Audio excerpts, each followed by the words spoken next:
Kebahagiaan itu akan Allah hadirkan ketika kita bisa mengkombinasikan antara keyakinan dan amal. Maka lahirlah yang namanya takwa.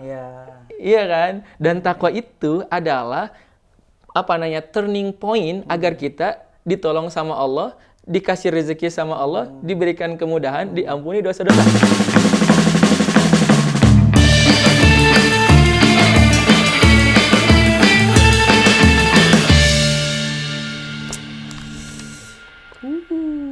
Ajib-ajib, ini Om, ini ada iPhone Pro Max. Wah. Pro Max berapa? Lagi 13. Oh, 14 lah 14 sekarang. ya sekarang. Iya. Saya ketinggalan zaman sih. Aduh, lagi murah Om nih katanya nih. Berapa ini? 14. 14 juta. Wah, murah banget. Iya, makanya. Tapi ya pas-pas kalau di kantor sih nggak ada. Enaknya minjem ke Om apa pinjol ya? Wah, mau beli iPhone? Pinjol kali ya, lebih enak kali ya. Mau beli iPhone emang? Iya, kalau Emang dari kenapa? perkontenan sih lebih enak sih Emang ini kayaknya. HP udah nggak bisa dipakai? Ini udah banyak retaknya. Mau beli iPhone berapa? 14 Pro Max? Ya ini lagi diskonnya itu. 20 jutaan itu. Ya makanya lagi murah kan. Nggak apa-apa Oh, kali ya. mau 14 juta. Nah, Aduh, Gimana, emang butuh Om? banget ya? Lagi butuh banget tuh iPhone. nah, enggak juga sih kan ada sebenarnya sih ya buat gaya-gayaan. Maksudnya ya nggak apa-apa kan ya kalau buat gaya-gayaan mah. Kan biasanya banyak orang tuh yang Yang suka apa namanya? Ya sebenarnya bukan mamer juga sih ya, kayak lebih menampilkan kemewahan Ini aja sih gitu. privilege. Ya. Itu bagian daripada self love gitu ya. Nah, dan tadi Mencintai juga diri tuh sendiri.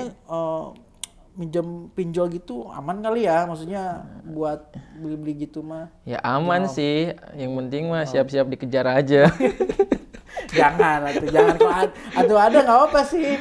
Ya, bentar Oh, dulu. iya. Ngapain sih beli-beli handphone? Iya. Kan handphone masih bagus, Iya. masih bisa dipakai buat komunikasi. Tapi Om, aduh. Ya, apa sih emang masalahnya apa? Emang kenapa iya. harus iPhone 14 Pro Max yang baru? Kalau misalnya nggak ada uangnya, ya nggak usah dipaksain. Nggak usah ya. Ngapain sih butuh pengakuan logo iPhone? Tempelin aja sih pakai stiker. Itu bisa tuh. Iya benar. makanya. Ininya ya, kameranya sama tengahnya ya. Iya. Aduh, Nah, ini teman-teman ya, ini banyak banget nih menghinggapi anak muda. Ya, Gaya bikin gila, Om. parah Om. Iya, kadang Gila. lifestyle itu bikin kita itu akhirnya jadi menghalalkan segala cara untuk memenuhi keinginan kita. Ya mulai dari harus beli iPhone yang mahal, Ya. baju-baju yang harus branded, outfit yang kekinian, gitu Ya. kan, nongkrong-nongkrong di tempat yang lagi happening banget. Oh, betul, Ya, sambil kita instastory dan lain sebagainya hanya untuk mendapatkan pengakuan. Aduh. Bro, sis, rumah lu bocor. Aku merasakan. Merasakan. Aduh, itu ban motor belum diganti tuh. Tambal dulu ya. Tambal dulu. Jangan mau beli iPhone dulu. Nah, oke, nggak apa-apa sebenarnya Om. Ya. Kita membeli sesuatu, mau itu iPhone, mau itu baju dan lain sebagainya, selama itu bagian daripada penunjang ya investasi dalam menghadirkan value yang lebih baik dari sisi materi, bisnis atau misalnya karir. It's okay, nggak jadi masalah. Kebutuhan berarti Itu bagian daripada kebutuhan. Kebutuhan. Tapi kalau misalnya kita belum ada di level itu dan kita juga sebenarnya nggak butuh-butuh banget gitu ya. Ya nggak ada kebutuhan yang kemudian menuntut kita harus beli ini, beli itu dan lain sebagainya. Ya lebih baik janganlah. Ya, Mending kita save money. Uangnya kita simpan, kita tabungin gitu ya. Kita gunakan untuk hal-hal yang lain yang lebih positif, yang lebih bermanfaat. Oke, ini kebetulan banget nih. Ya, gimana? Berarti kita bahas aja nih. Ya. Gaya di tengah anak muda yang kadang bikin gila. Gila. Gila. Nah, inilah kadang Om yang salah satunya menjadi faktor yang menyebabkan anak muda zaman sekarang itu mudah depresi. Oh, Kenapa? Iya, benar-benar. Nah, nih ya, kemajuan teknologi, kemudahan dalam mengakses sosial media dan informasi itu memang ada positif, ada juga sisi negatifnya. Ya, betul. Sisi negatifnya apa? Kita jadi tahu kehidupan orang lain. Betul. Kita jadi tahu lifestyle-nya orang lain. Mau di kamar sendiri, di ruang tamu. Mohon maaf, karena kalau kita sering ngelihat nih ya, lifestyle misalnya selebgram, artis, youtuber, kan yang dilihat, yang diperlihatkan itu sisi-sisi kemewahan tuh. Ya. Iya kan? Wah, outfit dan lain sebagainya. Akhirnya kan jadi role model kita, Om.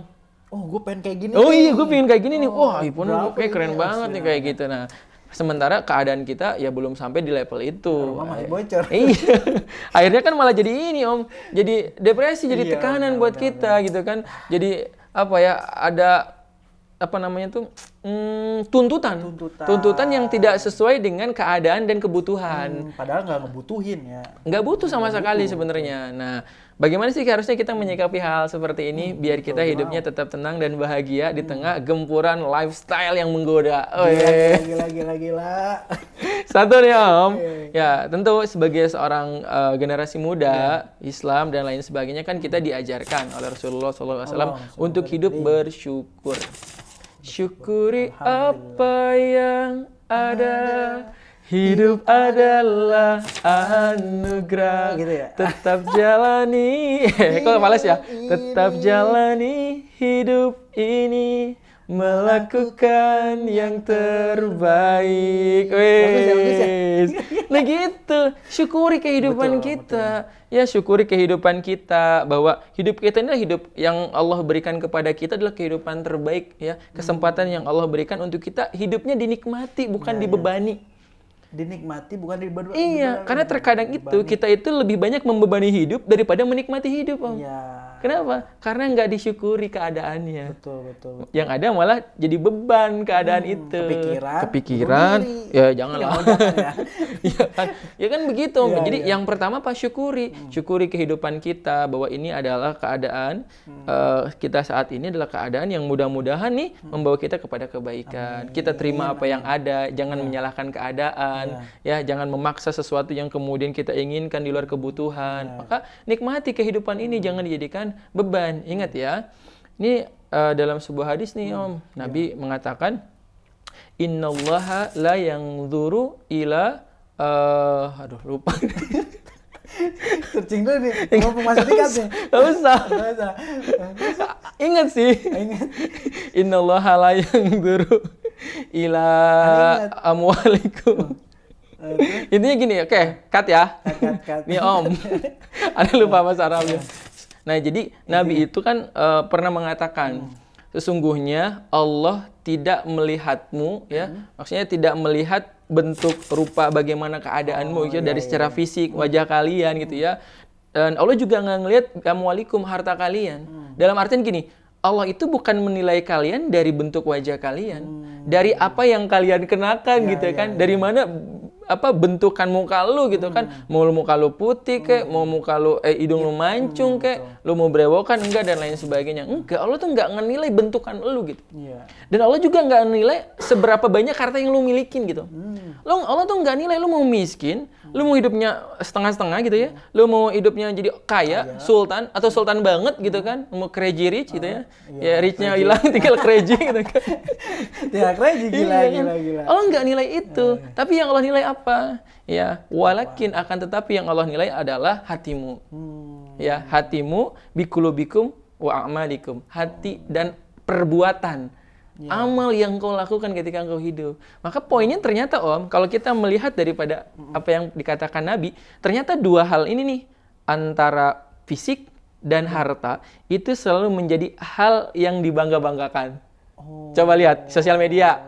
Kita kalau nggak ngelihat yang keren, yang ngeliat yang kaya kan? Yang aja ya. Iya, makanya ada ini apa? Semuanya termaafkan kalau kita ganteng, cantik, kaya, iya, betul. Good looking. Ya, good looking itu punya privilege. Ya, betul. Salah juga kalau good looking tetap dipuja. Tetap dipuji. Iyalah, ngapain? Misalnya ada yang kena narkoboy. Good looking ya, langsung komen netizennya apa, kakak semangat ya. Kakak semangat ya. Kakak yakin bisa berubah Kak dan lain sebagainya. Tapi kalau misalnya Ode nih ya. Aduh, bisa.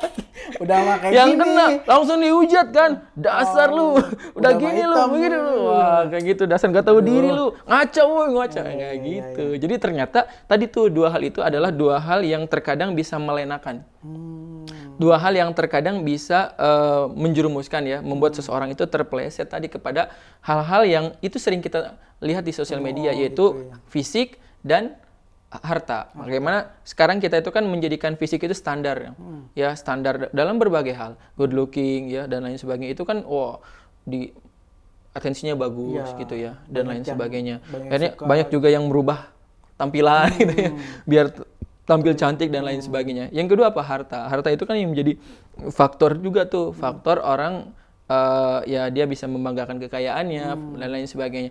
Akhirnya dua hal ini yang sering kita temukan itu menjadi skala perbandingan kehidupan kita. Oh ya, gue pengen kayak gitu tuh, kaya ganteng. Timbulnya apa nih? Kalau misalnya kita nggak sesuai, insecure. Iya, jadi malu, jadi Iya, jadi kayak ngerasa malu gini kayak, ih ini mah kok ganteng banget ya, ih ini cantik banget ya. Pas kita ngaca kan, aduh astagfirullah. Langsung gimana? jadi kayak kita nggak bersyukur dong, Kalau makanya. kita bersyukur kan, oh ganteng lagi gua. Nah, jadi kayak ngerasa akhirnya kita karena ke sosial media itu kan ngebanding-bandingin kehidupan kita dengan orang lain, terutama dalam dua hal tadi tuh, fisik dan harta kan. Ketika fisik kita ngerasa, oh kita nggak cantik, kita nggak ganteng, akhirnya kita jadi insecure. Jadi kayak menutup diri karena malu kalau misalnya wajah kita dilihat sama orang lain.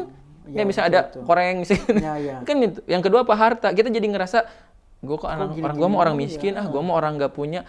Kita nggak punya harga diri bukan karena orang memperlakukan kita. Kita nggak punya harga diri karena kita yang menjadikan diri kita sendiri nggak punya harga diri. Dengan apa? Ngerasa. Mental kita, oh gue mau orang miskin. Nah sekarang ketika misalnya kita mentalitinya gue tuh orang miskin, gue tuh begini, ya gimana kita mau bisa step up dong? Gimana kita mau bisa berpikir gue harus jadi enggak gitu? Tuh. Dia bakal insecure terus. Ya. Nah makanya kata Rasulullah apa? Akan tetapi yang Allah lihat apa? Hati. Bagaimana hati yang kemudian dia bersyukur dengan keadaannya, bersyukur dengan nikmat yang Allah kasih. Ya Allah, Engkau kasih aku keadaanku seperti ini, fisikku, aku syukuri. Iya kan? Karena hidup itu kan kalau misalnya kita coba flashback kepada tujuan Allah menciptakan kita itu kan, kita kan diperintahkan itu untuk bagaimana kemudian kita beribadah kepada Allah. Kita menghamba kepada Allah agar kita apa? Dapat ridhonya Allah untuk masuk real estate. Surga. Iya kan, akhirat yang bahagia gitu. Makanya yang Allah lihat adalah hati. Hati itu maksudnya apa? Hati yang ikhlas, hati yang senantiasa menerima tadi, bersyukur, ya kemudian ya ketika hati kita sudah menjadi hati yang senantiasa ikhlas, syukur ya, beriman kepada Allah. Nah, amal. Nah, bagaimana kita kemudian menunjukkan visualnya atau menunjukkan perilaku hati itu dalam bentuk amal kepada Allah Subhanahu wa taala. Dan ternyata dua hal itulah yang menjadi penopang kebahagiaan seseorang. Jadi bahagia itu nggak mesti beli iPhone Pro Max 14. Kadang kita mikirnya gitu. Oke, bener nggak? Harta tuh bikin bahagia. Bener. Setuju banget. Kita punya barang yang kita inginkan itu bikin bahagia. Bener. Tapi kebahagiaannya fana. Fana ternyata apa? Sementara. Misalnya, bohong kalau misalnya harta nggak bikin bahagia. Harta tuh bikin bahagia, tapi fana. Sementara. Jadi itu adalah salah satu unsur kebahagiaan. Tapi unsur kebahagiaan yang dihasilkan oleh harta itu fana. Artinya sementara doang. Kita punya iPhone 14 Pro Max. Wah, hype banget nih.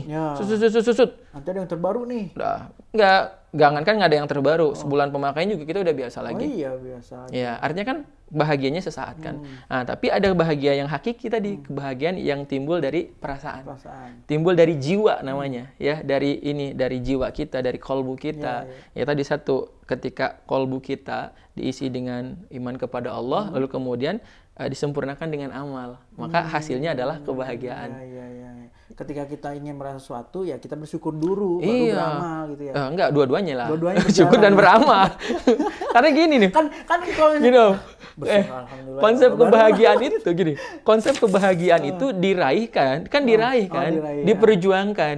Nah, tangganya itu adalah iman dan amal. Ya, oke. Gitu. Jadi kalau misalnya kita mikir kayak gini, oh ngapain gue sholat? Emang sholat bikin gue bahagia? Ngapain gue zikir? Emang zikir bikin gue kaya? Kan enggak ya? Enggak. Coba misalnya, Om Ade nih sholat. Wah, nggak pernah keputus sholatnya. Kira-kira penghasilannya nambah nggak? Enggak juga. Kalau nggak kerja nggak benar. Berarti harus sambil amal, bekerja. Kan gitu. Jadi konsepnya gini, kebahagiaan itu akan Allah hadirkan ketika kita bisa mengkombinasikan antara keyakinan dan amal. Maka lahirlah yang namanya takwa. Iya kan? Dan takwa itu adalah turning point agar kita ditolong sama Allah dikasih rezeki sama Allah, diberikan kemudahan, diampuni dosa-dosa. Kan itu semua adalah solusi masalah hidup kita kan? Oh iya. Nah itu makanya jadi gini. So, lu yakini dulu Tuhan lu gitu. Lu bangun dulu perasaan lu ke Tuhan lu sebagaimana lu tuh ngebangun perasaan kepada seseorang. Iya. Dulu ketika kita masa-masa cinta kebo gitu. Gue nggak mau monyet dong. iya, bukan. Jangan monyet. Agak gedean kebo lah. Ya, kebo lebih enak lagi ya. Iya. Bisa dimakan. Kan bisa dimakan. Iya, Cinta gajah. Kurang enak didengar kalau yang gitu tuh. Kalau misalnya pas zaman cinta monyet nih, coba ketika kita jatuh cinta, kita kan rela berkorban, betul nggak? Apa aja dikasih. Apa aja, anniversary, Dibeli. baru seminggu udah anniversary. Sebulan anniversary, happy annie babe. Sambil tiup ini, obor. Obor, bukan lilin. Bukan obor, karena jadiannya pas 1 Muharram. Pawai obor. Tiap sampai bibir belakang. Iya, jadi tiap 1 Muharram kita tiup obor, anniversary. Gampang kan 1 Muharram. Tapi itu dirayain sama semua. Bukan cuma sama pacar. Iya, nah gitu tuh. Jadi ketika kita punya perasaan itu kan terbangun rasa berkorban, ingin berkorban. Yang kedua kan kita jadi bucin banget gak sih? Jelas. Jelas banget bucin. Yang jemput aku ya oke. Yang aku ini oke. Yang pakai baju ini ya kita kapelan oke. Diturutin bucin men gitu. Nah makanya gitu Om. Jadi iman itu ya refleksi sebagaimana ketika kita punya perasaan kepada seseorang. Dan itu perasaan kita bangun kepada pencipta kita. Makanya kenali dulu penciptanya.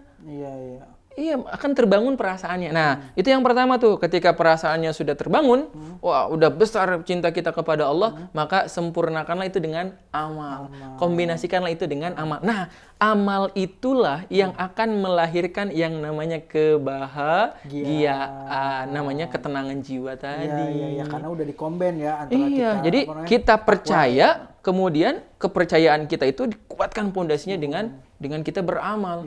Nah, maka lahirlah tadi turunlah kemudahan-kemudahan, pertolongan dari Allah gitu kan, rezeki yang berlimpah. Kan itu semua yang kita harapkan dalam hidup. Jadi bahagia. Enggak akhirnya kita sibuk mikirin gaya, tapi kita sibuk membuat karya. Asik. Allahu Akbar. Karyanya di hadapan Allah dong. Harus hal-hal yang positif. Iya, nah gitu ya teman-teman.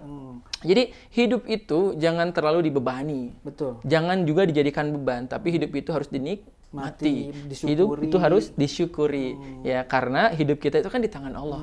Poinnya sebenarnya gini, kita tuh kan bakal mati gitu ya. Iya. Ya, makanya jangan sampai sebelum mati itu justru kita banyak memberikan feedback negatif dalam kehidupan kita. Tapi berikanlah feedback positif dengan cara apa? Ya kita bersyukur dengan apa yang kita dapatkan. Kita bersyukur dengan apa yang kita punya. Ya, keadaan itu ya kita nikmati prosesnya. Kita syukuri. Kan syukur itu bikin tenang.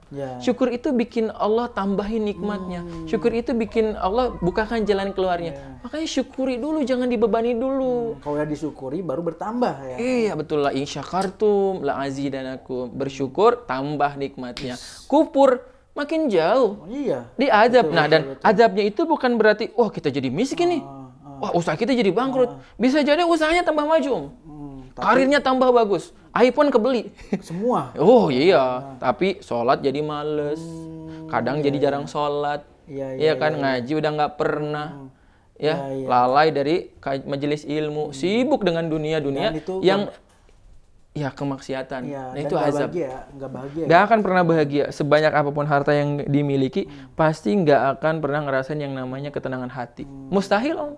Mustahil, karena hati itu ditenangkan oleh Allah. Huwaladzi anzalas sakinah. Huwaladzi, dialah Allah ya yang memberikan ketenangan kepada hati orang beriman. Nah, ini ada tulisannya. Huwaladzi anzalas sakinah fi qulubil mu'minin. Jadi Allah itu memberikan ketenangan hati itu kepada orang yang beriman, orang yang meyakini Allah, dan mengkombinasikan keyakinan itu dengan amal. Bahagia dong hidupnya. Oh, bahagia pasti. Jadi mau hidup kita nggak punya iPhone, baju nggak branded, outfit nggak kekinian, nggak ada masalah. Men, kita itu lagi catwalk di hadapan Allah, bukan di hadapan temen kita. Allah nggak akan tanyain HP lu berapa. Outfit lu apa aja? Iya. Berapa aja? Di kubur kita nggak ditanya, sebutin harga outfit lu. Enggak. Kain kapan berapa? Iya. Tali Ditanya pocongnya tuh berapa? siapa Tuhan Iya, lu, benar. siapa nabi lu, apa nama kitab lu. Kan nggak ditanya. Oke, baju lu merek apa, harganya berapa? Size-nya berapa? Ceng terawang gitu. Kan kita nggak akan ditanya Iya, dong. iya, Yang iya, ditanya siap. itu adalah amal. Masya Makanya Allah. perbanyak amal, bukan perbanyak gaya. Baru nanti rezeki datang. Tahu nggak rumus gaya itu apa? Apa? F sama dengan apa ya? Gaya itu kan sama dengan tekanan kali apa sih? Kali Coba cari. Coba kita Rumus cari, gaya, oke ya. Kita lihat. Ntar ya teman-teman ya. Rumus gaya. nggak pernah dikasih tahu kan itu. Rumus F sama dengan massa dikali percepatan. Hmm. Kok gitu sih? Iya, gaya itu tekanan. F sama dengan massa dikali tekanan. Banyak gaya sama dengan banyak tekanan. Akhirnya gitu lah Om Iya, ya. iya, iya. F itu kan, gaya itu kan sebenarnya F sama dengan massa dikali percepatan. Gaya dikali tekanan ya. Iya, ya mungkin istilahnya percepatan itu ya gaya hidupnya kali ya. Ya nggak tahu lah. Oke, itulah pokoknya. Intinya kalau orang banyak Kita gaya nggak ya, ahli fisika. orang banyak gaya banyak tekanan Om. Iya, jelas. Iya, Karena jadi kan harus beli ini beli itu gitu betul, ya. ketika kita banyak gaya, kita jadi makin tertekan. Karena kan gaya itu dinamis banget nih. Bulan ini gayanya apa, bulan depan apa. Akhirnya kan jadi patokan kita kan ke lifestyle kan, iya. ke gaya hidup. Makanya capek ngikutin gaya hidup tuh. Nggak akan ada ujungnya. Dan ya selalu pengen ini itu. Iya, Kalau namanya ketika ada keinginan. orang yang apa namanya yang berpakaian atau Betul, maka hiduplah sesuai dengan kebutuhan, bukan sesuai dengan keinginan. Kalau kita cuma ngikutin keinginan tuh capek. Nggak ada ujungnya. Ya, kemudian meresahkan, menggalaukan. Karena setiap saat itu yang namanya keinginan itu kan selalu ada, berubah gitu kan. Ya dinamis banget lah intinya mah yang namanya lifestyle dunia mah ya. Jadi mendingan kita hidup yang sesuai dengan porsinya saja. Berarti kalau misalkan adanya sekarang ini ya manfaatkan dan syukurilah ya. Jadi poinnya gini, hiduplah sebagaimana apa yang Allah inginkan, bukan sebagaimana apa yang kita inginkan. Iya, karena kalau kita hidup mah ngikutin maunya Allah aja, bukan ngikutin maunya kita. Lampunya dunianya juga Allah. Yang punya akhiratnya juga Allah. Yang ngatur hidupnya juga Allah. Jangan bangga ketika kita hidupnya bergelimang harta, banyak kemudahan, popularitas tinggi dan lain sebagainya, tapi kita mohon maaf jauh dari Allah. Bisa jadi itu adalah istidraj tuh Om. Iya, jadi jauh lah gitu ya. Yang mudah-mudahan kita semuanya dijaga dari hal-hal seperti itu. Kita juga bukan manusia sempurna ya. Kita juga suka ada keinginan, tapi mudah-mudahan Allah arahkan keinginan kita itu kepada sesuatu yang positif ya. Ingin ngapal Quran gitu. Ya pokoknya kebaikan lah yang iya, hal-hal positif ya, ingin masuk surga gitu kan. Ingin hafal Quran, ingin sedekahnya sebulan 100 juta misalnya. Masya Allah kan. Ngomong-ngomong matahari udah ini udah maghrib belum ya by the way? Panas juga nih. Aduh. Apa gimana nih? Oke, bahasan lifestyle kita udah kali ya? Udah nggak usah. Cancel itu apalagi mau pinjem ke online gitu. Janganlah. Bukan gitu masalahnya, nanti saya takut diteror sama debt collectornya. Kamu temennya Laude? Iya, saya bukan temennya. Saya nggak kenal Laude. Ya, dengan udah nikmati dulu aja yang ada. Kalau misalnya nanti udah butuh, ya mudah-mudahan Allah mudahkan untuk mencapai kebutuhan itu. Artinya ya jangan jadikan beban lah lifestyle mah ya, gaya mah nggak usah jadiin beban. Kita syukuri kehidupan kita, biar bahagia Om. Terlalu banyak hidup kita teh udah hilang momentumnya karena tidak disyukuri gitu. Yang kita syukuri setiap nafas kita, ya setiap waktu kita, biar makin berkah, makin bahagia, gitu. Nikmat aja hidup. Nah, itu buat teman-teman ya. Jadi kalau misalkan ada keinginan suatu, ingin membeli apa ataupun kebutuhan apa, lihat dulu nih kebutuhannya apa dan syukuri dulu apa yang ada, ya kan? Iya, lihat dulu kebutuhannya butuh apa kagak nih? Iya, kalau misalkan nggak butuh mah nggak usah, apalagi sampai pinjem pinjol. Iya. Pinjam teman aja ditagih terus, apalagi pinjem pinjol. Aduh, ya. Pokoknya gitulah. Ya. Udah. Ya. Ngobrol dulu. Saya bukan. Udah. Oke, teman-teman udah dulu ya.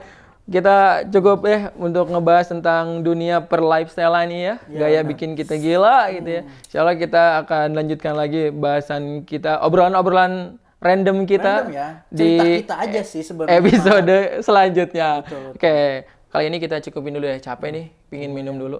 Ya, join aja, join. Oh, nggak apa-apa nih. Join. Makasih, Bang. Diputer aja, diputer. Tadi sebelah mana ya? Ntar ambil lagi deh. Cut ya.